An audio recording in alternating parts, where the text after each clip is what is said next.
இன்னைக்கு ஃப்ரைடே. எனக்கு தெரிஞ்ச ஒரு கோலத்த போட்டு இன்னைய டேவ ரொம்ப சூப்பரா ஸ்டார்ட் பண்ணிட்டேன். அதுக்கடுத்து பார்த்தீங்கன்னா, எப்பயும் போல கிச்சன் ஒர்க். இன்னைக்கு நைட்டு ஆப்பம் வேணும் அப்படின்னு கேட்டதுனால, நைட்டே வந்து ஆப்பத்துக்கு ஊற போட்டு, இப்ப காலையில எழுந்திரிச்சு விட்டு அரைச்சுட்டு, டிஃபன் ஒர்க்கு, அதுக்கடுத்து வந்து லஞ்ச்சு இதெல்லாம் வந்து ப்ரிப்பேர் பண்ண ஆரம்பிச்சுட்டேன். இது பார்த்தீங்கன்னா, நேத்து வந்து ரேஷன்ல வாங்கிட்டு வந்த கோதுமை, அரிசி, சர்க்கரை இதெல்லாம் வந்து ப்ராப்பரா எடுத்து வச்சாச்சு. ஒயிட் சுகர் வந்து நான் அதிகமா யூஸ் பண்ண மாட்டோம். ப்ரவுன் சுகர் தான் யூஸ் பண்ணுவோம் அப்படின்றதுனால, இத வந்து ஸ்வீட் செய்றதுக்கு மட்டும் தான் யூஸ் பண்ணுவேன்.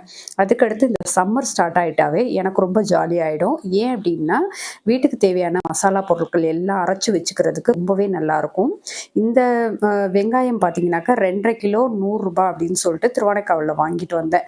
இது வந்து கறிவடகம் போடுறதுக்காக எடுத்து வச்சிருக்கிறேன். இத ஃபுல்லா கிளீன் பண்ணிட்டு, உரிச்சு கறிவடகம் வந்து ப்ரிப்பேர் பண்ணுவேன். குழம்பு தாளிக்கிறதுக்கெல்லாம் அவ்ளோ ஒரு நல்லாருக்கும்.